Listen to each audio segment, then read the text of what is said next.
laisse la scène. Venez, venez, venez par ici. La scène est à vous, messieurs. Merci, moi je suis ravi d'être là avec deux entrepreneurs incroyables. J'ai eu la chance de déjeuner avec eux et je suis très heureux de partager ce moment où ils vont d'abord commencer, peut-être par toi Benoît, en fait l'histoire de Néré qui remonte un petit peu à plus de 200 ans. Donc l'entreprise Néré est une entreprise familiale que j'ai reprise en 2012. Je représente la 8e génération de dirigeants. Nos clients sont les grandes marques de l'industrie du luxe et nous fabriquons des rubans de packaging, des étiquettes et nous décorons des flacons et des bouteilles. Et alors, quelle année tu m'as dit? 1823 la création, ça c'est pour Jean-Baptiste Néré et pour ma part 2012. Voilà. Donc 202 ans, on a fêté nos 200 ans il y a 2 ans. Et donc depuis l'entreprise a toujours appartenu et a toujours été dirigée par la famille. Combien de générations? Donc 8, moi je suis la 8e. Et j'espère bien qu'il y en aura une 9e, une 10e et ainsi de suite. Merci Benoît. Alors ensuite Gilles, c'est une start-up du coup quasiment. Tu peux raconter les débuts et ce que fait Duquesne? Une start-up, 43 ans. Donc moi je suis président fondateur du groupe Duquesne. Nous sommes spécialisés dans la fabrication des pièces de structure en carbone pour l'aéronautique.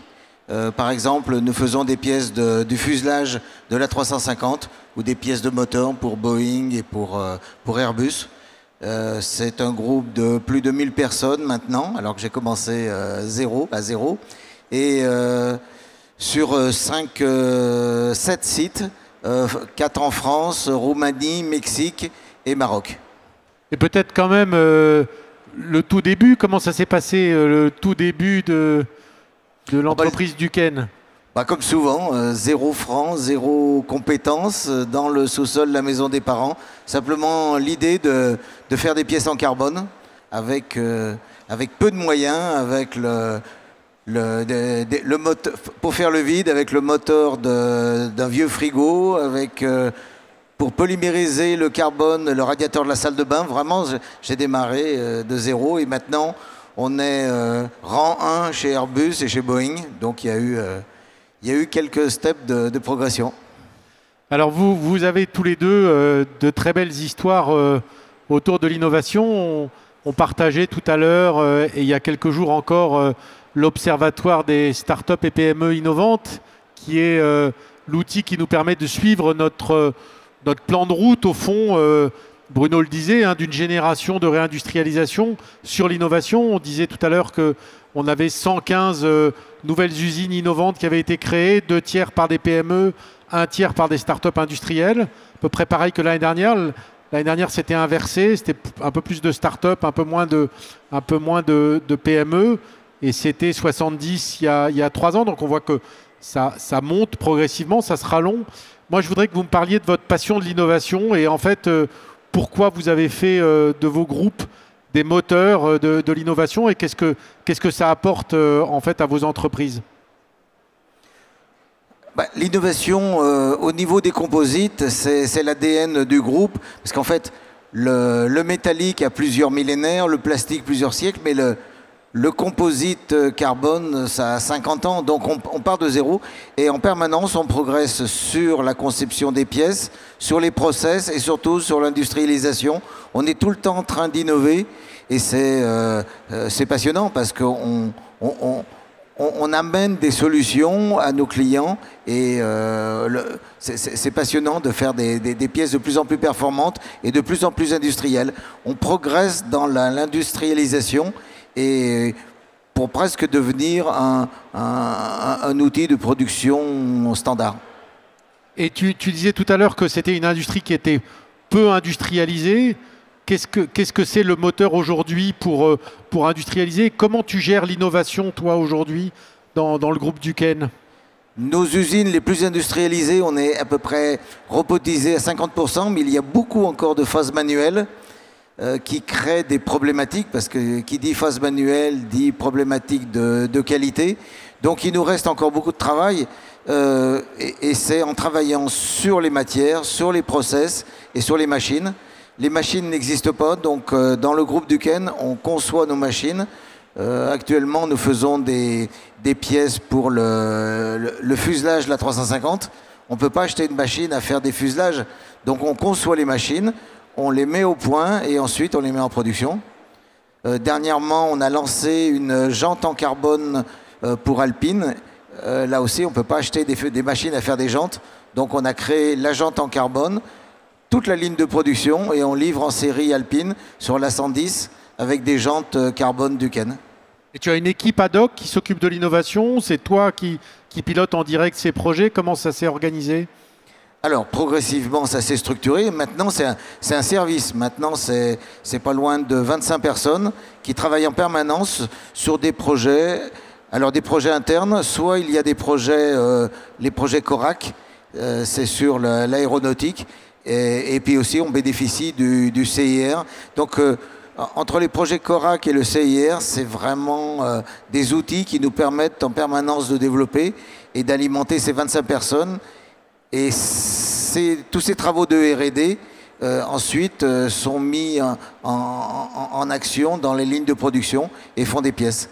Donc c'est un cercle extrêmement vertueux entre le moment où on part d'une idée et ensuite on le voit sur une ligne de production. Et toi, Benoît, du coup, l'histoire de l'innovation dans le groupe Néré? Alors pour nous, l'innovation est indispensable pour durer. Il va de soi que l'entreprise, dont le cœur historique est de tisser des rubans et de faire de l'impression textile, ne peut pas rester compétitive sans innovation. Donc on a comme raison d'être chez Néré de réconcilier l'économie de la production et l'économie de la connaissance. Je crois que sans un savoir-faire de production, il est très difficile d'innover, mais sans innovation, la production traditionnelle est amenée à disparaître. Donc nous, notre objectif, c'est de maintenir nos savoir-faire traditionnels propres à l'industrie du luxe et de les augmenter de nouvelles technologies. On a deux axes. L'éco-conception de nos produits. Aujourd'hui, plus de 65% de notre chiffre d'affaires est réalisé à partir de matières biosourcées ou recyclées. Donc c'est très important. En 2012, on faisait 8 millions d'euros de chiffre d'affaires. Là, on est aujourd'hui à 80 millions d'euros de chiffre d'affaires. Donc on a fait x10. Et c'est notamment grâce à l'éco-conception qu'on a pu connaître une telle croissance. Et le deuxième axe, c'est le digital et la traçabilité. Ça, c'est un axe majeur.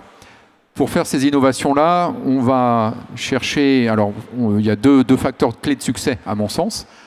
Le premier, c'est de co-construire avec le client. Voilà. L'innovation, c'est toujours un produit, des technos et un processus d'intégration. Associer le client dans qu'est-ce qu'on veut faire, c'est fondamental. Deuxièmement, il faut aller chercher des technos et puis après, il faut les intégrer. Alors nous, on intègre les technologies qui nous paraissent de cœur et on va faire des partenariats. Par exemple, on va acheter des tags RFID et NFC pour les mettre dans nos étiquettes de traçabilité. On a été, par exemple, partenaire du Village by CA. On a rencontré une start-up qui s'appelle Kioba, qui fait des têtes laser très particulières. Donc, on a fait un premier contrat de R&D. On a investi dans la start-up. Et aujourd'hui, on achète cette tête laser et on va l'intégrer dans nos machines de traçabilité. Donc, je crois que c'est important de toujours se renouveler et d'être capable d'innover en écosystème, tout en gardant bien sûr une maîtrise sur l'acteur clé de l'entreprise. Et comment tu es organisé chez Néré pour gérer ce processus et cette roadmap d'innovation? Alors, il se trouve que notre projet clé, qui s'appelle Digitrace, est un projet qui est transverse aux différents groupes du société. Puisqu'on a une société qui fait du tissage, on a une société qui, avec du laser, va marquer des flacons et des bouteilles, et on a une société que j'ai créée, qui est notre start-up digitale, qui fait un cloud, qui permet de piloter tout ça. Donc notre innovation est transverse, et donc on a créé un comité de pilotage transverse, et on a effectivement des ingénieurs qui sont dédiés en innovation industrielle. Donc on a aujourd'hui une vingtaine d'ingénieurs R&D, donc ça c'est très important. Et chez nous, l'innovation va être définie par le marketing avec moi et les clients. Voilà. Donc quand on a une idée, on va quand même la soumettre à nos clients, et on va essayer de bâtir avec eux des roadmaps, en profitant bien sûr des financements qu'on peut avoir autour de l'innovation. Mais est-ce que tu dirais, Benoît, que c'est toi le patron de l'innovation de la boîte? Alors aujourd'hui, oui, très clairement. C'est ma fibre et je crois que ce qui est important, en fait, c'est quand même d'avoir des équipes. On en a beaucoup de projets d'innovation. Et ce management transverse est très important parce qu'il faut prendre du digital, du tissage, de la fabrication de laser. On est dans l'industrie du luxe, donc il faut rester dans du beau, travailler aussi avec les designers et les stylistes. Et donc ça, c'est très intéressant, cette fertilisation croisée. Et toi, Benoît, c'est toi le patron de l'innovation aussi chez Duquesne? Oui, un peu comme toujours, comme dans les ETI familiales, il est nécessaire que le patron ait la stratégie. Et comme notre stratégie, c'est le développement et l'innovation, oui, c'est vrai, je suis je suis l'équipe R&D, on travaille ensemble. Et en même temps, je suis aussi ouvert au monde de l'innovation. On essaye de détecter parmi les startups celles qui peuvent nous apporter des choses.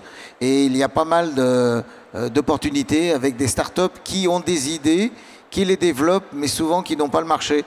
Donc quand on s'adosse à nous, on peut apporter le marché, on peut apporter le savoir-faire, les qualifications. Et en général, ça fonctionne bien. Ça, c'était un des paris, entre guillemets, qu'on a fait il y a quelques années quand on a lancé les startups Deep Tech en particulier et la mécanique des startups industrielles. C'était de se dire qu'elles allaient, contrairement au digital, qui est une filière nouvelle, elles allaient pouvoir petit à petit se réinsérer dans les filières traditionnelles en devenant des partenaires, des sous-traitants ou en étant acquises pour leurs briques techno ou pour leurs produits. Et je trouve intéressant de voir que dans deux entreprises historiques, vous avez tous les deux commencé à faire ces liens qu'on va, je pense, tisser petit à petit pour aider aussi à apporter de nouvelles solutions techno. Alors moi, je voudrais savoir, en fait, c'est quoi le projet d'innovation qui vous fait vous réveiller la nuit? Quel est ou qui vous a fait vous réveiller la nuit, le truc dont lequel vous êtes le plus fier? Vous avez le sentiment que vous êtes le papa et qui vous rend fier? Pour moi, clairement, c'est quand j'ai pu être rang 1 Airbus ou Boeing, c'est-à-dire de partir de zéro et au bout alors quand même 20 ans, arriver à faire des pièces de structure sur un nouvel avion, c'était extrêmement valorisant. Par contre, maintenant, ce qui m'intéresse, c'est demain et on a plein de projets pour démontrer que le composite devient vraiment une technologie industrielle. Il y a encore beaucoup de travail parce que le composite, il y a énormément de phases de fabrication qui sont complexes, mais petit à petit, step by step, on arrive à industrialiser, à robotiser et j'espère que demain, tous les avions seront 100% composite. Et toi, Benoît? Alors, bien, chez nous, pour Maison Néret, c'est le projet Digitrace. On vient de poser la première pierre de notre nouvelle usine, notamment avec l'aide de BPI France. Donc Digitrace, c'est le passage à l'échelle de ce qu'on a fait en R&D depuis 5 ans sur la traçabilité unitaire des produits de luxe et des produits textiles. Donc dans cette usine, nous allons tisser des étiquettes avec un QR code unique par produit textile. Nous allons graver avec nos lasers innovants des flacons de parfum, des bouteilles de vin et spiritueux avec un QR code unique, avec des algorithmes qui vont permettre tout un grand nombre d'applications. On commence par l'anti-contrefaçon et on va vers le fameux DPP européen, c'est-à-dire le passeport numérique européen qui sera une réalité un jour et qui va ouvrir l'usage à du marketing digital très avancé et permettre aux grandes marques d'organiser la seconde main, la seconde vie, les chaînes de recyclage, la location, l'entretien de produits textiles ou de produits de luxe. Et je crois que ce qui est très intéressant, c'est d'ouvrir sur des applications et des marchés futurs qui vont enrichir finalement nos chaînes de production traditionnelles. Et c'est ce qui nous fait plaisir chez Néret, c'est de réconcilier encore une fois cette économie de la connaissance et de la production. Alors vous avez deux groupes internationaux qui sont sur des marchés pour certains nouveaux et avec une dimension de technologie. Vous voyez beaucoup de choses en Europe, en Asie, aux États-Unis. Qu'est-ce que vous diriez sur la situation de la France aujourd'hui, sur l'innovation? Et au fond, qu'est-ce qu'il faudrait faire pour accélérer encore sur ce sujet d'innovation et en particulier d'innovation industrielle? Moi, j'ai la chance d'être dans le secteur aéronautique. C'est un secteur extrêmement porteur. On a des visibilités, j'ai des carnets de commandes à 10 ans, donc c'est extrêmement rare. Et en plus, la France a une vraie souveraineté. Il n'y a que 2 pays au monde qui ont cette capacité à faire 100% des avions, c'est les USA et la France. Donc, et puis on a un acteur principal, Airbus, qui est exceptionnel. Donc, clairement, dans mon métier, c'est d'imposer les composites, parce qu'actuellement, il n'y a que 2 avions commerciaux importants qui sont en composite. Et mon rôle, ça va être de démontrer qu'industriellement, on peut répondre aux grands défis de demain. Airbus parle d'un avion en très grande série, la construction de 1000 avions par an, donc ça fait plus de 100 par mois. Par rapport à combien aujourd'hui? Actuellement, la 320, on est autour de 55 par mois, c'est déjà pas mal, mais là, c'est x2. Donc, c'est d'arriver à industrialiser tous nos process de production de pièces en carbone pour tenir ces cadences à des coûts plus compétitifs. Alors effectivement, bon, la Maison Néret est présente dans 9 pays aujourd'hui. L'industrie du luxe est très européenne. Voilà. Je crois que les decision makers sont bien sûr à Paris et à Milan. Donc c'est très important pour nous d'être en France et en Italie. La grande chance, c'est d'abord, je crois, d'avoir une filière industrielle où les decision makers peuvent parler avec les partenaires, les fournisseurs de rang 1. Moi j'aime bien dire rang 0 parce qu'on aime bien, avec nos clients, être dans un tel niveau de complexité et de co-développement produit qu'on aime à dire qu'on est rang 0. Voilà. Et ça, je crois que c'est une grande force. Alors l'industrie du luxe a cette capacité-là. Ça me paraît important de sécuriser les filières, de comprendre que nos champions nationaux tirent des entreprises, des ETI, des PME et des startups. Moi, j'ai beaucoup de chance parce qu'on a sur ce projet de traçabilité, j'aime bien, parce qu'on a commencé avec un PIA 3 sur l'architecture de données, en fait. Après, on a fait un prêt innovation pour la première machine laser.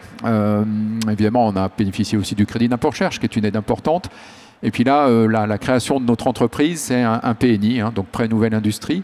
Donc je crois qu'aussi, on a des donneurs d'ordre, des entreprises familiales très, très performantes, des startups qui se sont beaucoup développées ces dernières années. Donc la startup qui fait les têtes laser dans laquelle j'ai investi, qui s'appelle Kiova, en est un exemple. C'est une très très très belle startup. Donc on l'aide sur le luxe, mais il y a d'autres marchés. Et puis les financements qui existent aujourd'hui. Donc pour moi, la France a énormément d'atouts. Il n'est pas question, en tout cas, de douter de ce qui a été fait et de douter des 10 prochaines années. Mais en tout cas, nous, on voit un dynamisme aujourd'hui très très porteur. Alors il y a beaucoup d'entrepreneurs, de patrons de start-up, de patrons de PME, familiales, pas familiales. Au fond, en regardant vos parcours tous les deux, c'est quoi le conseil que vous donneriez à un patron de start-up plus ou moins jeune, industriel, ou à un patron de PME qui s'interroge sur la place de l'innovation dans son produit? C'est quoi, en fait, pour vous, ce qui a été le plus structurant, ou la rencontre, ou la lecture, ou la... Bref, qu'est-ce qui est pour vous le déclic? Alors c'est compliqué de donner des conseils. Moi je dirais il faut être motivé par sa stratégie, par sa motivation, enfin par ses idées, et puis c'est travailler. Je ne vois pas quel est l'autre moteur. Il faut prendre le temps. Enfin, dans mon cas, ça a été quand même assez long, le temps de démarrer de zéro.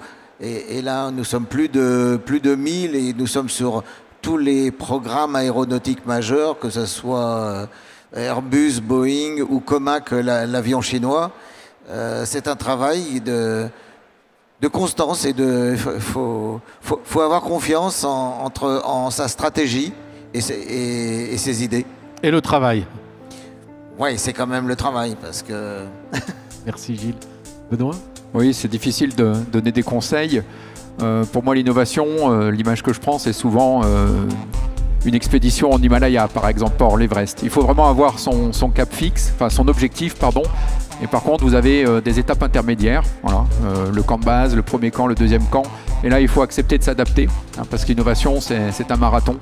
Et je crois que c'est très très important de garder cette constance, ce travail, de savoir accélérer quand il faut accélérer, de savoir ralentir quand il faut ralentir.